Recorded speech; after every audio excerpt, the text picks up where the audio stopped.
Hey guys, it's QuickyBaby and welcome back to World of Tanks, and today we've got the pleasure of watching Punch 100 from the Russian server playing in the Tier 9 British non-turreted tank destroyer. It is the Tortoise. Now the Tortoise is famous in World of Tanks for having the highest damage per minute in the game. Even the Tier 10 tank destroyers can't trump the Tortoise when it comes to just killing things that are sitting in front of your vehicle in the shortest time possible. However, the days that the Tortoise has the highest DPM in the game might be numbered. Wargaming at least should be releasing a test server fairly soon of 921, and the top tier FV215B183 is going to be replaced by the FV217. It's also called the Badger. I think calling it the Badger is a lot more fun than calling it the FV217, right? And in theory, the Badger should have higher DPM. It should basically just be like a tier 10 Tortoise. And so that's going to be very exciting for anybody who really enjoys Tortoise gameplay. And there are quite a few people out there who just seem to absolutely love this tank to pieces.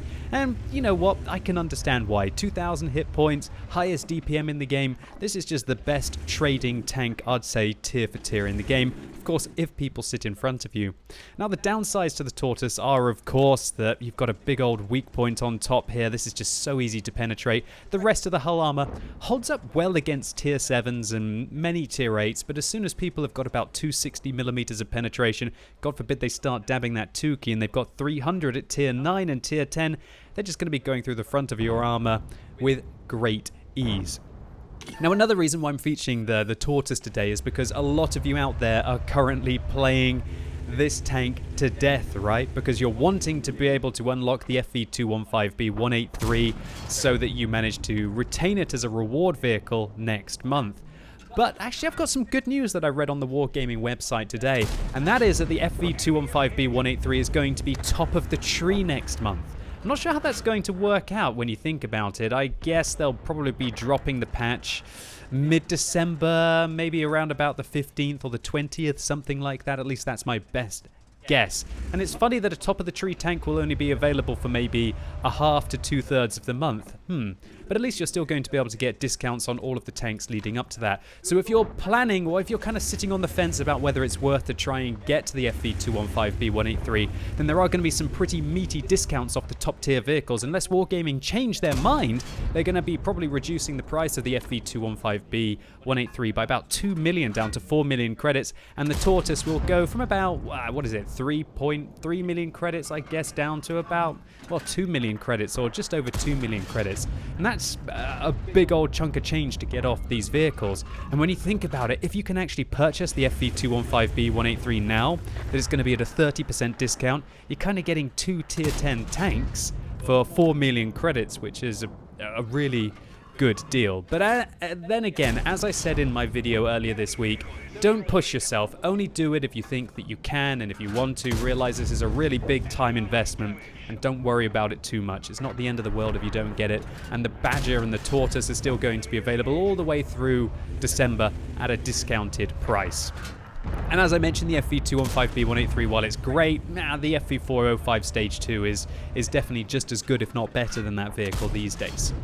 Now, Punch 100 has played a very defensive role here, and his team are melting all around him. He set up a line of fire, and that's what you want to do with the Tortoise. The main weaknesses of this tank are if your opponents manage to get your side and your rear, or alternatively if you sit out in the open for artillery, right? The Batchat 15555 on the enemy team will have a lot of fun with the top armor on the Tortoise, and that's because the top armor on this tank is rather mediocre, to say the least. In fact, the whole of this part of the tank that we can see here, it looks to be actually 25mm thick. Oh my word, the whole of the top of the tank is 25mm thick.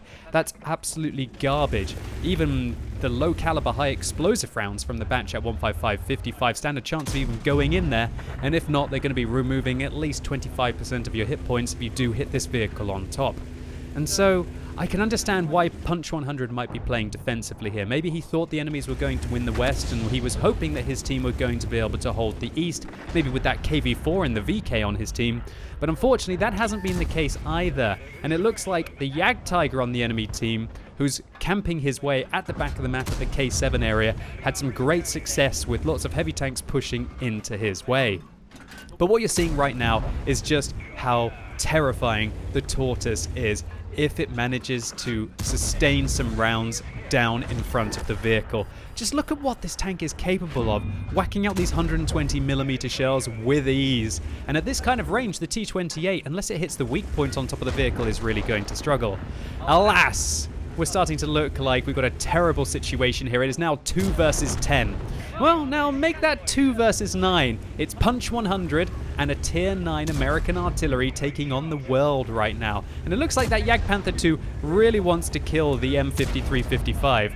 Luckily, however, the M5355 doesn't take a hit from the Jagdpanther. Looks like the IS misses him as well, which allows Punch 100 to finish off the Jagdpanther 2 and to focus on the IS. However, as the IS now finishes off the M5355, Punch 100 was left alone for a moment there in a 1 versus 8 situation. It begins. Highest DPM tank in the game versus half of the enemy team. Who's going to conquer today? Well, we're just going to have to find out. Whoa! Nice shot there, right up into the top cupola of the T-28 there. That Tier 8 non-turreted American tank destroyer shut down there by a premium round with about 320mm of penetration. It's good that that one went in, because now Punch 100 can turn his tank around. It looks like the T-34 and the T-43 were planning on having the rear of Punch's tank, but now he's making good use of this Jagdpanther 2 that he wrecked just a minute ago to protect him from the side here. The SU-152 tries to be very cheeky and make his way over the slope. Will he get the shot in? Punch actually shuts him. Oh, he doesn't shut him down. A ricochet there, disappointing. The SU-152 misses. The T-43 tracks Punch, but this is where Punch actually has 2 repair kits on this vehicle. He's both got a large and a small, so even if he is tracked, and it looks like he might even be using maybe a toolkit or at least a very good repair crew right now, because he's managing to get these tracks back on quickly so he can kill the SU-152, focus the T-43 now. He is in a 1 versus 4. He's killed half of the enemy team, and the T-25-2 has his back, bounces off the rear of his vehicle with an APCR round, and okay, I guess the T-25-2 cocked that one up. Punch 100 reverses, blocks the T-25-2 from getting his flank, and now he is up to 11 kills, and his 1 versus 8 has become a 1 versus 3.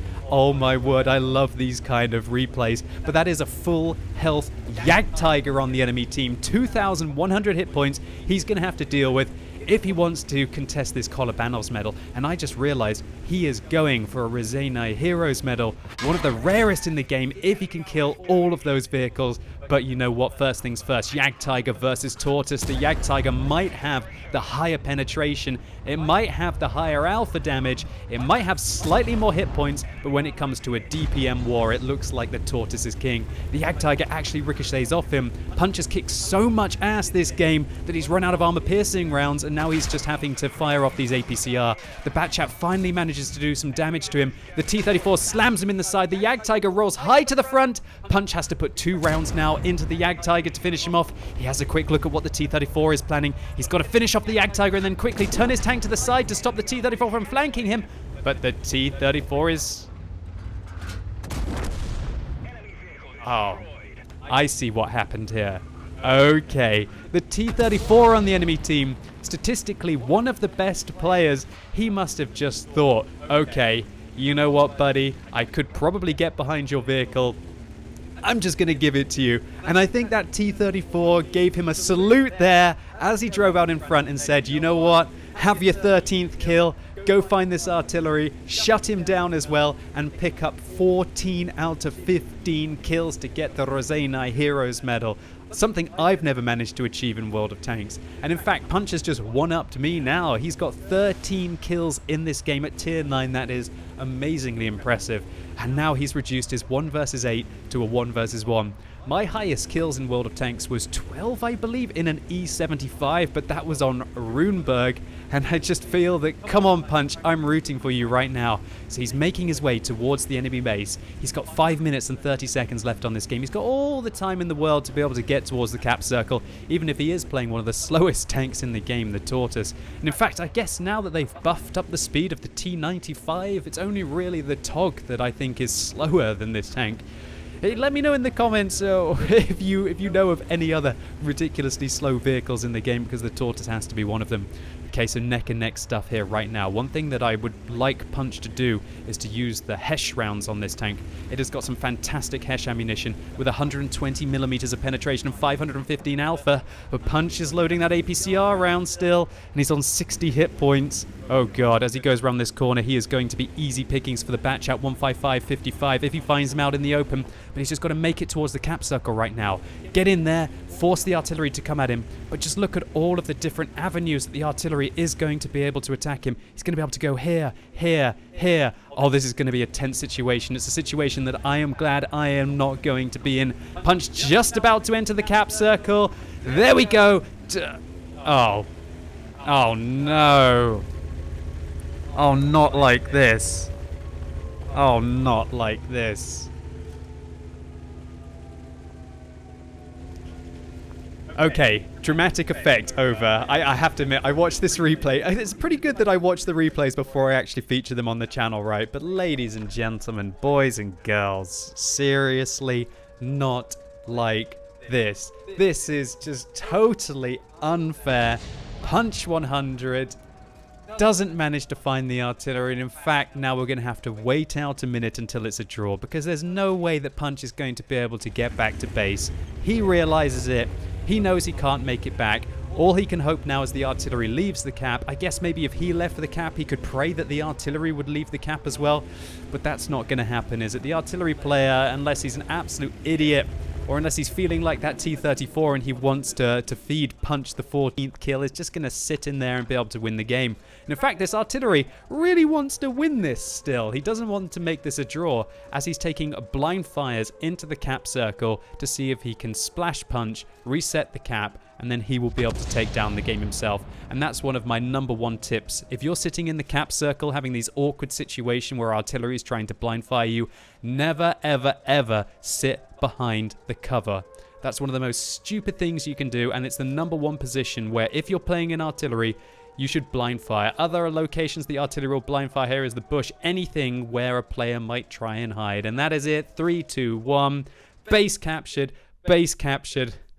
What an unbelievable heartbreak here for Punch 100. And do you know what? His name is quite apt here, right? I would probably want to punch through my monitor after a moment like this. I think this has got to be a cooler, right, guys? I don't know what I would have to do. Go play a different game. Go and get a snack. Do some press-ups. Something like that. Anything just to pump off the adrenaline and the anger and frustration from this result. Nevertheless, this was still a cracking round of World of Tanks for Punch 100, showing you exactly what the Tortoise is good for, just killing absolutely everything in front of it, faster than any other vehicle, I guess apart from an autoloader, would be capable of. But the great thing about the Tortoise is it's almost kind of got an autoloader anyway without having to reload the entire magazine. So Punch secures the Pools medal for his 13 kills here, one short of the Rosenei Heroes medal. Absolute heartbreak. He gets a steel wall as he managed to block 1,980 damage. That would have been more than enough to kill himself once over again. A high caliber for his 9,857 damage dealt in a tier 9 tank destroyer. Absolutely incredible. And he gets 1,301 base experience points, which nets him an ace, irrelevant of this being a win or not. And let's see, does he make any credits? Yes, he actually makes 77,000 credits, but he was using a personal reserve. He would have still made 20,000 credits even without it. What an absolute spectacle of a game. So Punch 100, Spasibo Balshoi for uploading your replay on the whatreplays.ru website. And I really hope you didn't live up to your name with this one, and maybe there's a hole in your apartment's wall if you did. But I certainly wouldn't blame you. And hopefully all of you out there enjoyed this video. If you did, give it a thumbs up. I'd really appreciate it. And let me know in the comments down below what you think about what the T-34 did. Clearly just driving out in front of Punch 100 and raising his gun saying, "Take my kill," and giving him a salute. Would you do that to a player who you thought was going to get one of the rarest medals in the game? Or do you think it kind of belittles the achievement? And as always, thank you so much for watching. You've been epic, and hopefully I'll see you soon.